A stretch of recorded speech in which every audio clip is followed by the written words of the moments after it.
Hello, my name is Debbie Boone, and I want to welcome you to my podcast, The Bend, where we explore how successful people navigated the path and emerged in a better place when life threw them an unexpected twist.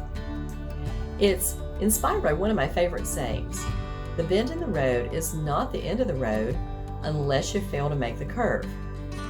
These conversations will hopefully help you and inspire you to embrace your personal bend and to flourish. I hope you enjoy it, and if you need help with your own personal navigation and you're in veterinary medicine, please feel free to reach out to me at Debbie Boone 2 Manage Vets Consulting. Enjoy the bend and be inspired by our wonderful guest. Welcome.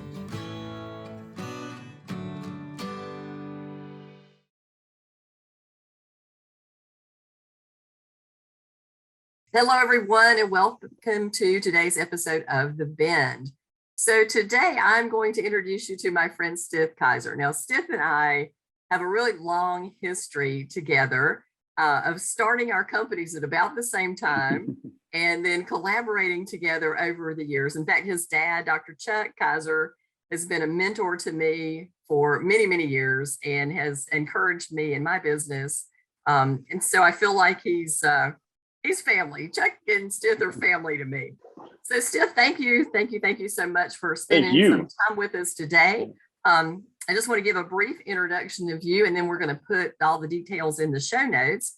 But right. Stith is the Chief Executive Officer for Blue Heron Consulting. And he and his team work with veterinary hospitals to help improve business practices, client experience, doctor experiences, everything that has to do with building and creating a great hospital.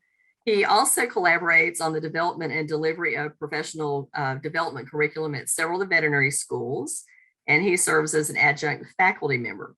He has volunteered experience as the chairman of the Vet Partners Career Development and Practice Management Special Interest Groups. He has a seat on the AVMA's Economics Advisory Research Council and Financial Literacy Task Force. And he also is a managing partner in a handful of privately owned veterinary hospitals. So Stith has a lot going on. His wife is a veterinarian, and he's just he has a new baby, not too new, but sort of new, right? Yeah, 16 months. So it's a toddler now, I think, by definition. Oh yeah. So this Christmas is going to be a really good Christmas for you because yes, she'll know some stuff this time. Right, that's right. She'll at least enjoy the wrapping paper. That's exactly right.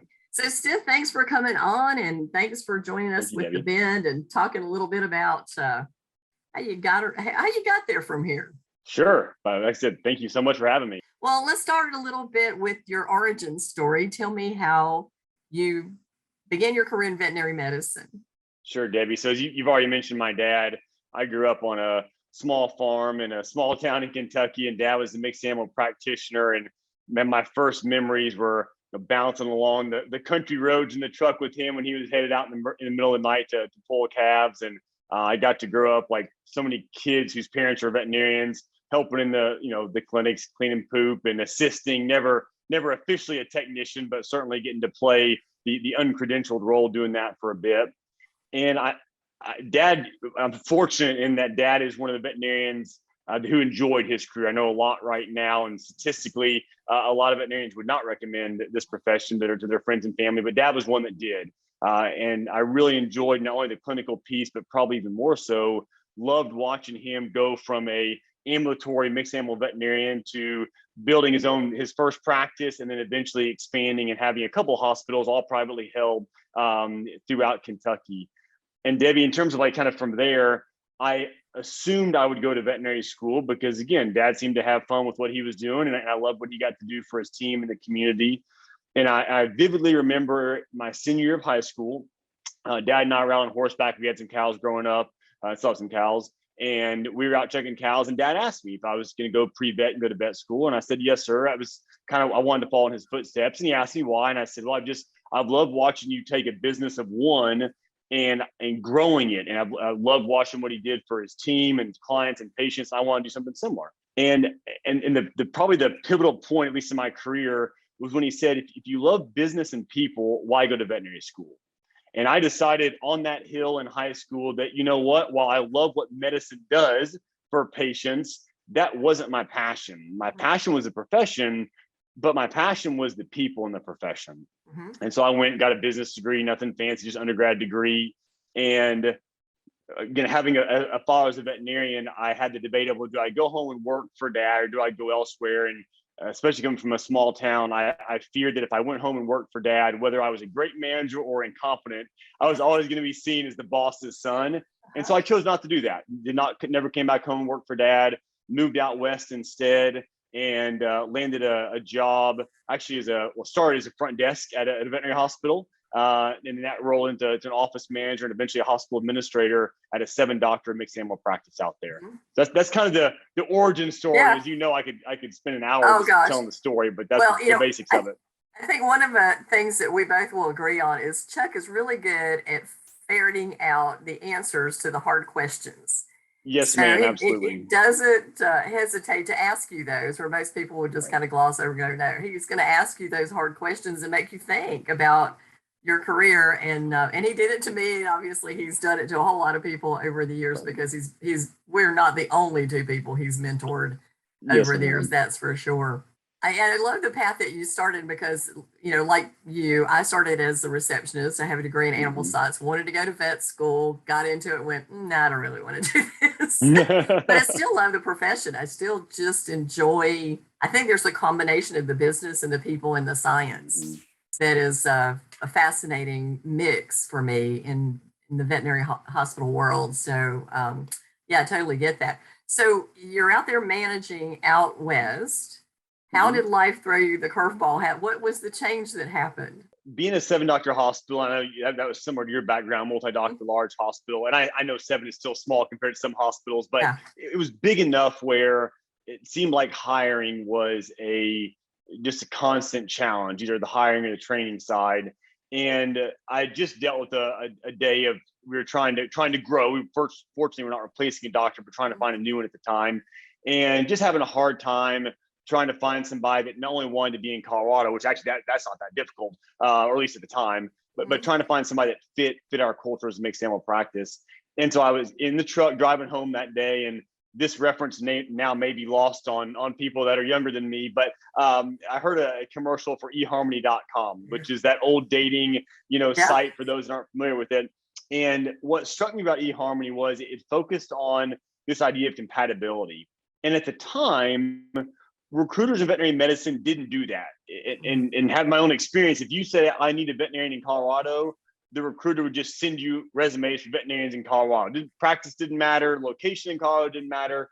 And knowing that turnover has always been high in veterinary medicine, listening to that eHarmony commercial made me think, what if we created a recruiting company that focused not just on having the right degrees, but actually focused on, is this individual the right fit from a medical philosophy, leadership, communication. So Debbie, that led me to start my first company, which was a company called My Veterinary Career, which was a veterinary matchmaking company. And did that for about 3 years, was able to build a small team around me. Loved doing it. One thing that's maintained throughout my career is, even though I've worn some different hats as you've described, I've always just really been drawn to trying to improve the lives of our colleagues. And so that was my first real go at it, was through the recruiting angle. As you know, I was approached by the American Animal Hospital Association about 3 years in.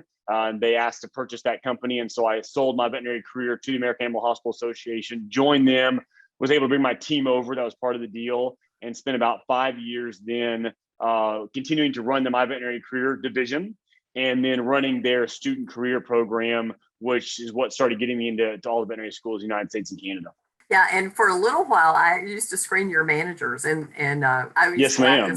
I would screen for crazy, and that's what I still tell my hospital owners now. I said, I'll screen for crazy, and then I will send them to you after I think they're not. So that's what. And that's probably as helpful now as it's ever been. That's exactly right.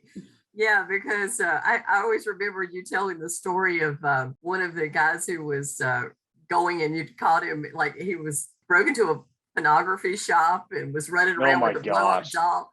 Yeah, I thank God for background checks. I always tell that story when I'm talking about background checks and the importance of doing them. Absolutely. It's I'm probably not allowed for PC reasons to share some of the stories that we ran into recruiting, but it was from the funny crazy to almost the depressing crazy. Yeah. It's kind of amazing. You would think that there was a great similarity between personality styles for people who go into veterinary medicine, but it's just like everything else. I mean, they're just all over the place and across the board. And sometimes the people who are out there looking for jobs, and they're looking for a really long time, there's a reason for that, right? Yes, ma'am. Or they're job hopping all the time. It's not always the employer's fault, as they would tell you. Yes, ma'am. Start seeing some trends. It is not.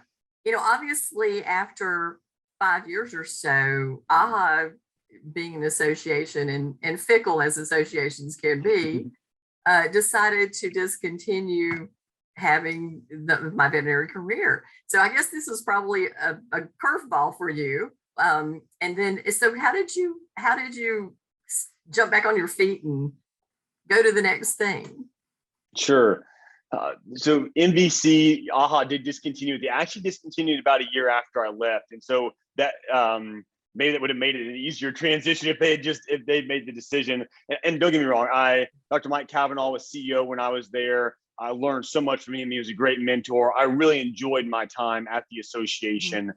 What prompted the transition from there was after doing my veterinary career for 8 years at that point, 3 prior to AHA and 5 with, I felt like we were no longer meeting a need. Other recruiters had kind of picked up the matchmaking phraseology as well as to some degree the process. And so when we entered the market, I felt like we were pretty unique. Even though recruiting wasn't, I really did believe that our process and results were.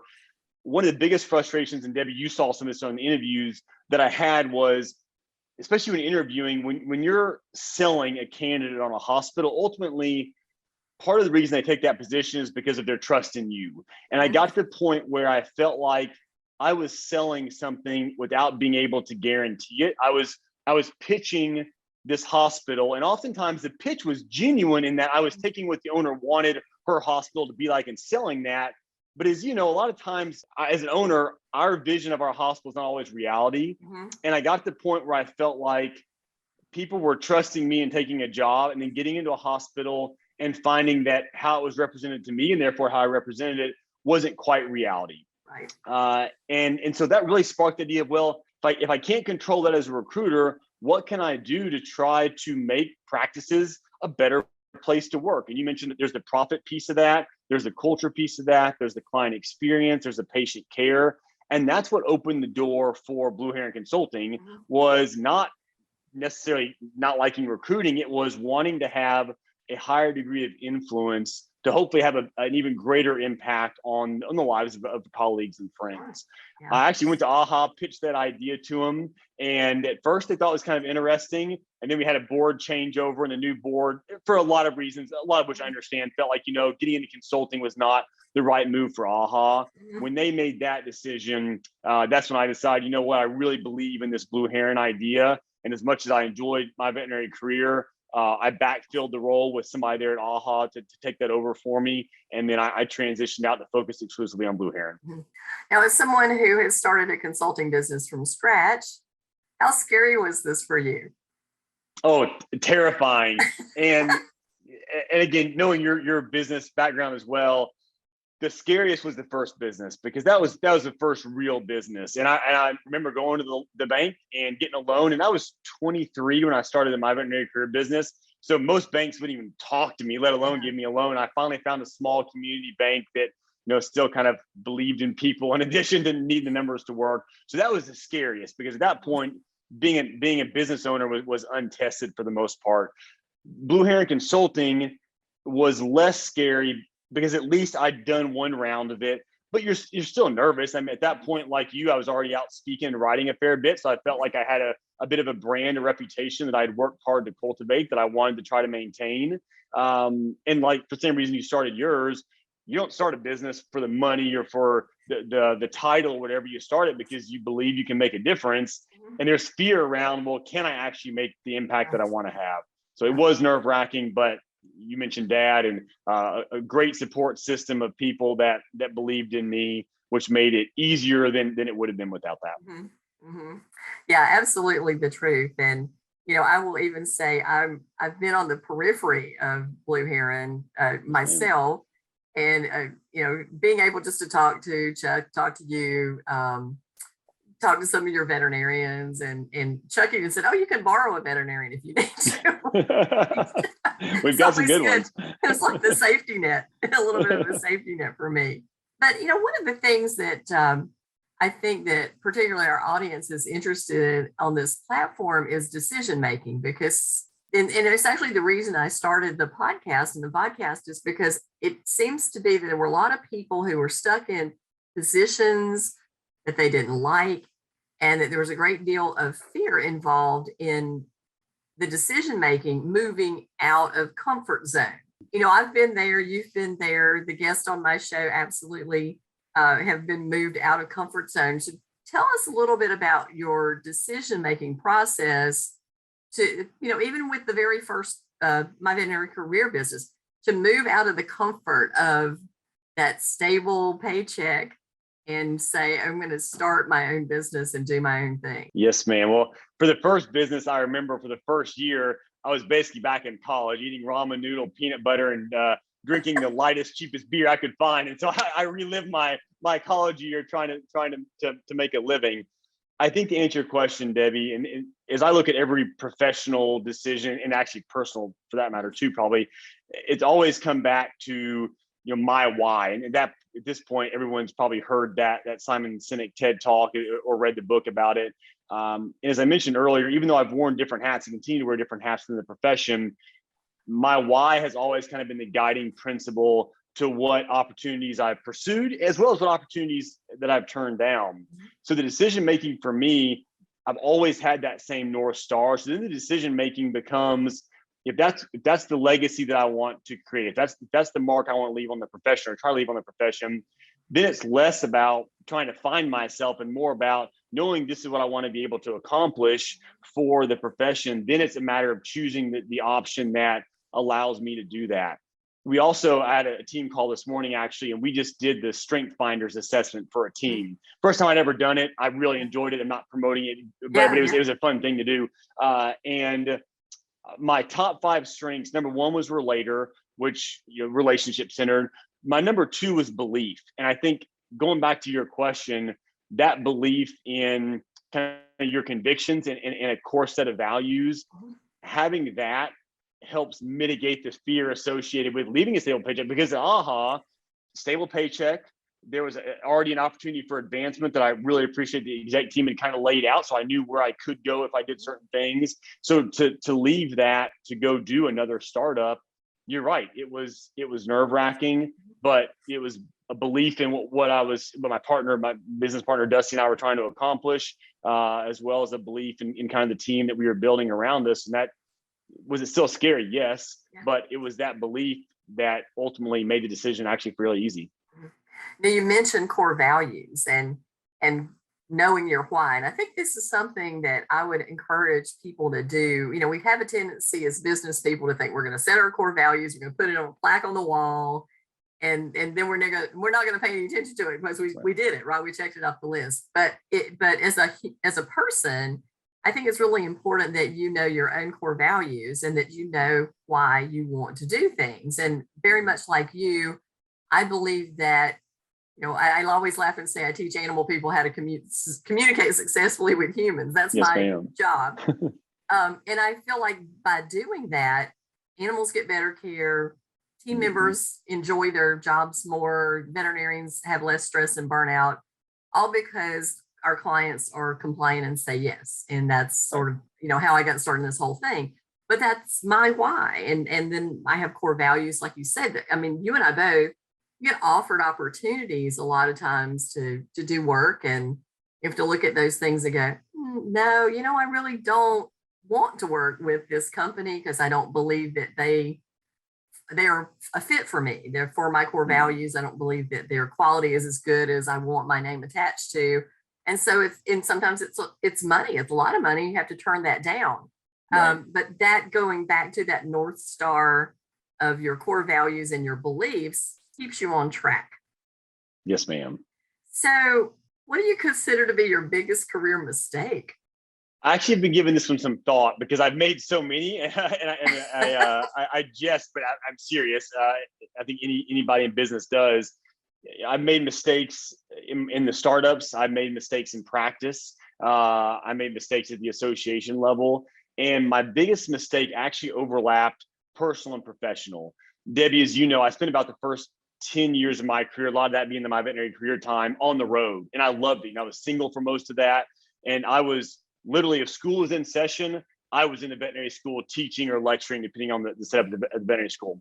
And I loved it. And that became kind of my identity. I was very active on the national speaking circuit in great organizations like Vet Partners. And I developed friends. I developed great, still long-lasting relationships. And that became my identity, was being that kind of road warrior speaker person. Whether I was any good or not, I don't know, but it still became my identity. My biggest mistake was, like you, I believe so much in what you and I get to do. I'm so passionate about it still. I couldn't say no.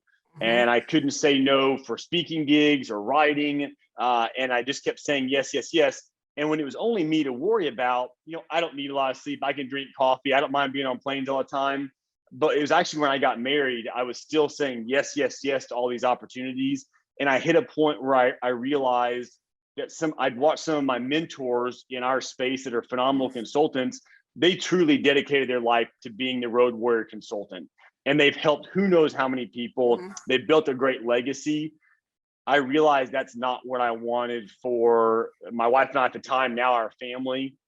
And my biggest mistake was not knowing when to say no. And it took some heart-to-heart conversations with my wife, who, as you mentioned, is a veterinarian, to kind of realize the path that I was on, trying to be a team at that time, a team of almost one, just wasn't sustainable for the lifestyle that we wanted. And I think even not more importantly, but equally importantly, and going back to what you do too, and I know you do a lot of teaching, any one person can only have a certain amount of impact.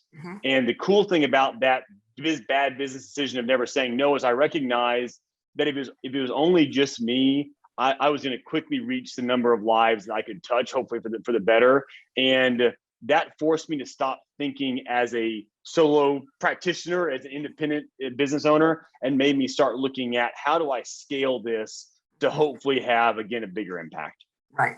Yeah. Yeah. There's learning to say no is very difficult, especially when you're just building your business. Karen Felstead and I said the same thing, because especially in consulting, you don't really know when the next gig is coming, right? Right. When that next opportunity is coming, and you want to make sure that your name stays out there. So the writing and stuff is obviously something that we do. I personally enjoy writing, so it's not a big burden to me. I like it.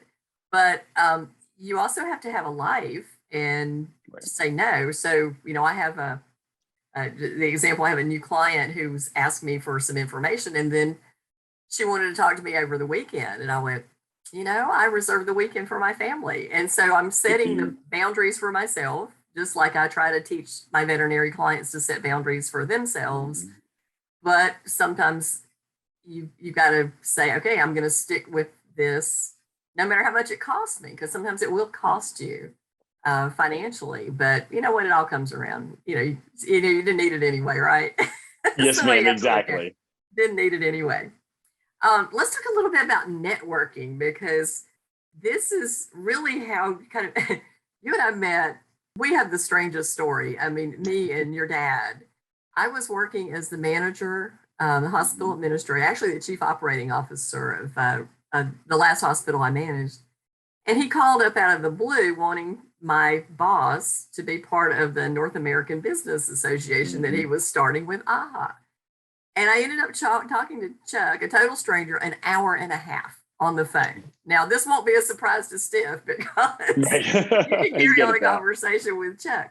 But we talked about the woes of veterinary medicine and how we could make it better. And so we just kind of clicked. Well, then I was looking for a veterinarian and got a cold call from your very first partner, and loved the concept of my veterinary career. And actually, you guys matched up a veterinarian with the practice that I was looking for. It was a fantastic match.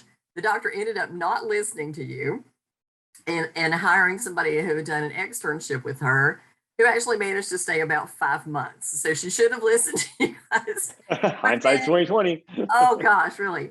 But then after that, I just had started connecting with you guys. In fact, Chuck interviewed me to work for you after 2 weeks of cold calling. I went, I hate this. Oh yeah, I remember I the need cold some calling people, days. I'm glad right? those are behind both of us. So I called Chuck. I went, I will do anything I can to help this business because I think it's great, but I'm not doing this. I got to get out into the public. I can't stand in the office all day and call people. So that's sort of how at the very first trade show I think you guys did, I was just kind of hovering around, hanging out, and we had the most fun when we first were involved in that. We did. What a blast it was. So, networking was and that was just kind of the start of the networking for me, working in those trade shows together. And then it just kind of went on. So how important has networking for you been with all these transitions that you have made in your startups? Well, it's been critical. And I was speaking at a veterinary school last Monday, and one of the faculty asked, I was kind of giving my bio, much like you did, and the faculty member was trying to make a point, and so he asked how many resumes I'd submitted throughout my career, and I said none. I had not formally applied for a job, and this has nothing to do with me as an applicant, right? So this is in no way an arrogant statement. It's all about the power of networking. And I responded to Austin, was the faculty member's name. I responded to Austin and said, I haven't formally interviewed, but I would challenge the veterinary students to recognize that every interaction is an interview. So when you and I met, we were interviewing each other, even though we weren't intentionally interviewing each other. So that's kind of how I look at networking.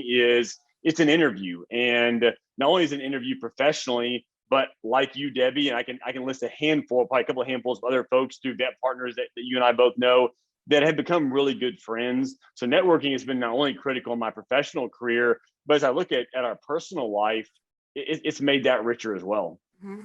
Yeah, absolutely agree. I certainly opportunities come that most people would have no idea would come, and I just generally like people, and I think people are fascinating, and maybe that's a rarity in veterinary medicine. I don't know. I mean, you're probably a people. minority, yes, ma'am.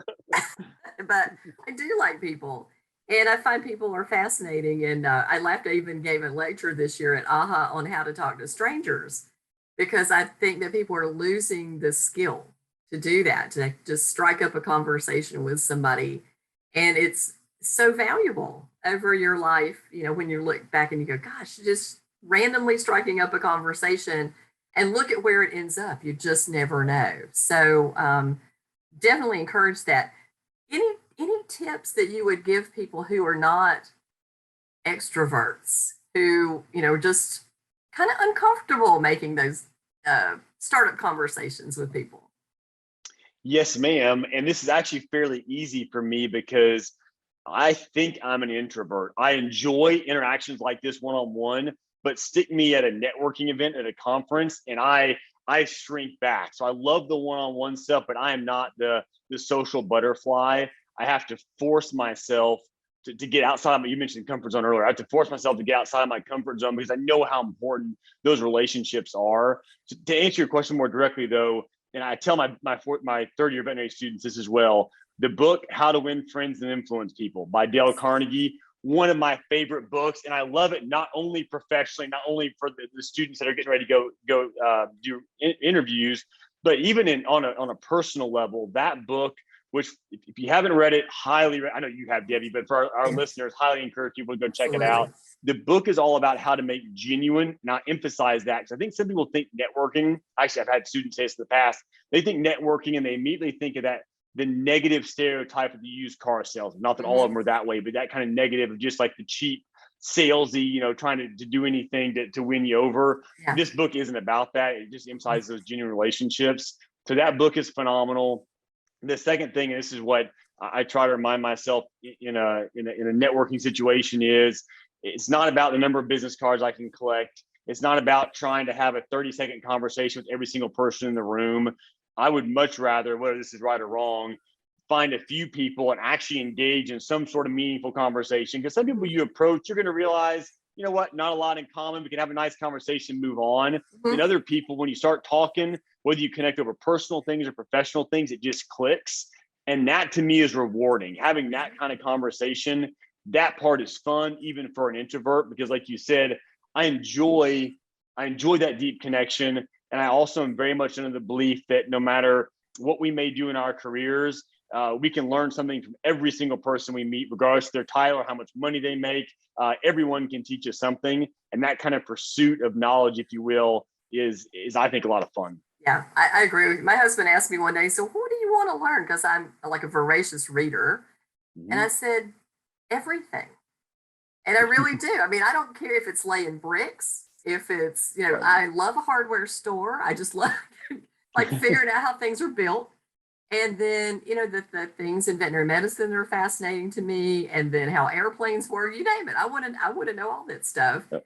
But those are the things that you learn from talking to strangers and not having them be strangers anymore. Right. Then they can share their knowledge with you. And I think sometimes we look at our clients like that, like they are, I don't know, almost like a paycheck walking in, but not really somebody to build a relationship with. And when we figure out that when we build relationships with our clients and they feel like they have one with us, first of all, they're much better clients because there's trust, but life is so much easier and better. And you actually look forward to having those clients come into your door and they look forward to coming to see you. I can remember a veterinarian, because I was talking about having clients seeing pets twice a year. It's just really good for the pet. And he said, well, you can't even get them to come in one time. I said, not if you make it hell when they walk in the door, but if you make it a pleasant experience, they'll come as many times as you ask them to come, as long as they know that it's good for their animals. So that's also networking. I mean, building that client network is another type of networking.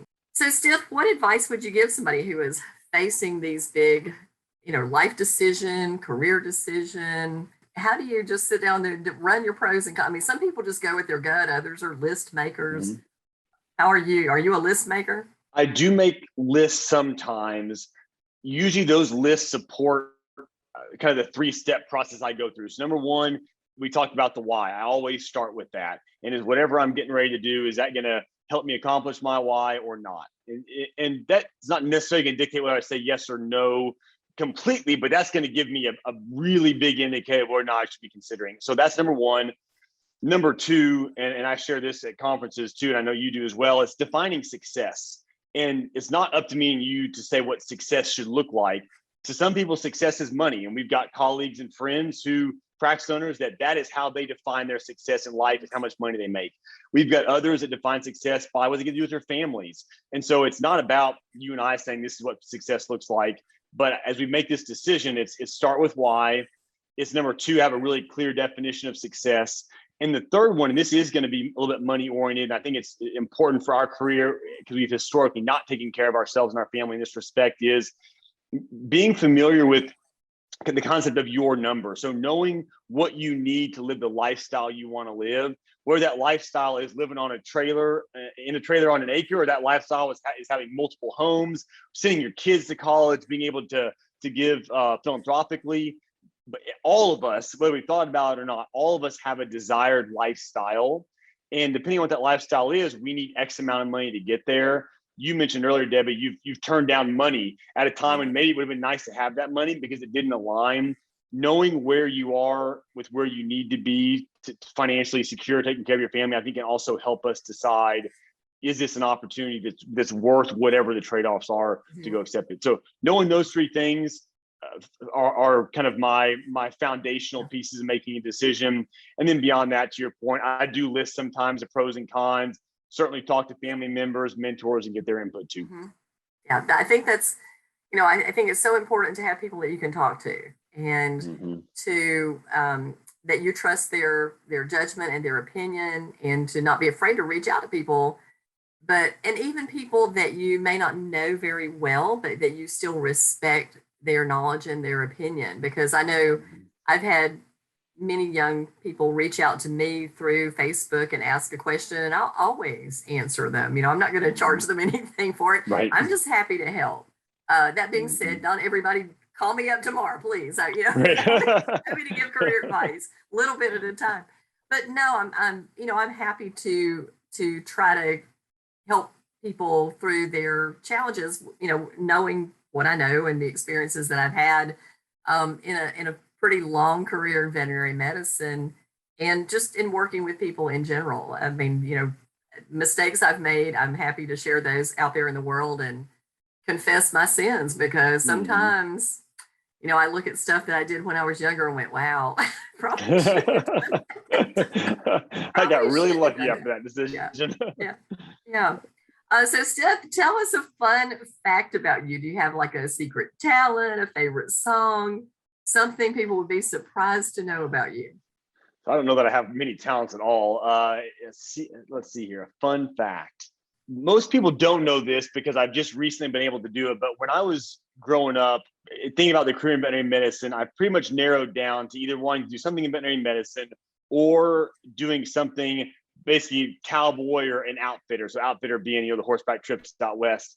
And ultimately decided for a whole lot of reasons that the outfitting lifestyle was not going to be the right choice.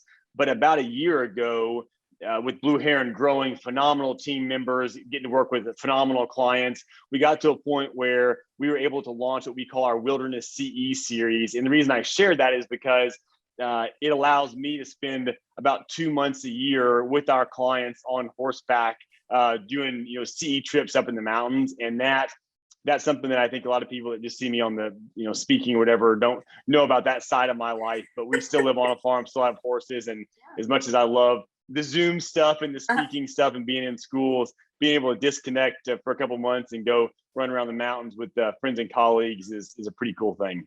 Yeah. I just, there's a real cowboy there, like really hunting, packing, the whole 9 yards, I love horseback it. riding. Yeah.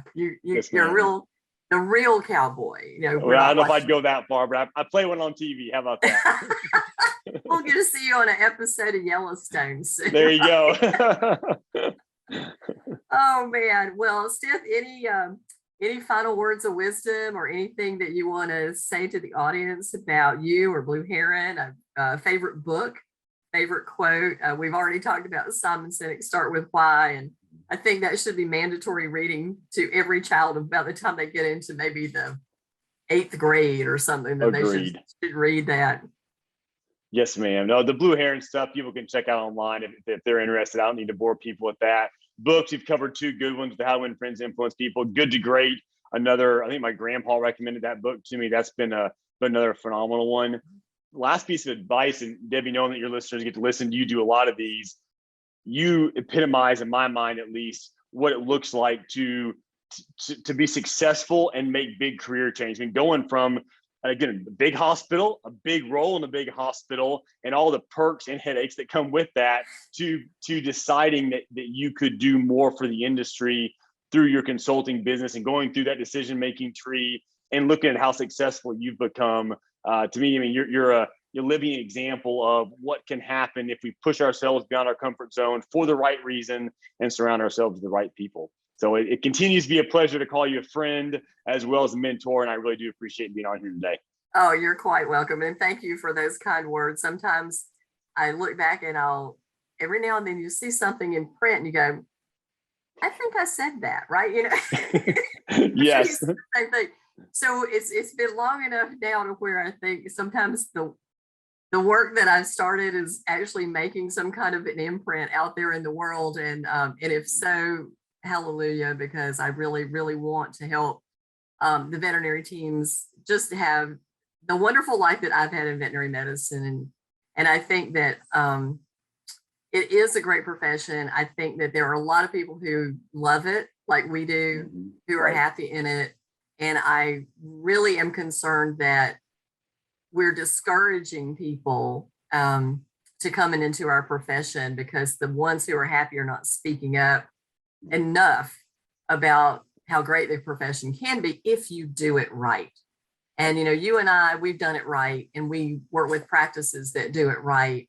They're not unicorns. They're good practices. They're just good practices, well run. So yes, ma'am. Yeah. And we're going to keep finding them and making them better all the time, you and I. Yes, ma'am. That's our MO in life, is to improve veterinary hospitals and build unicorns out there into the world so that they're not rare. they're common as it goes. Yes, ma'am.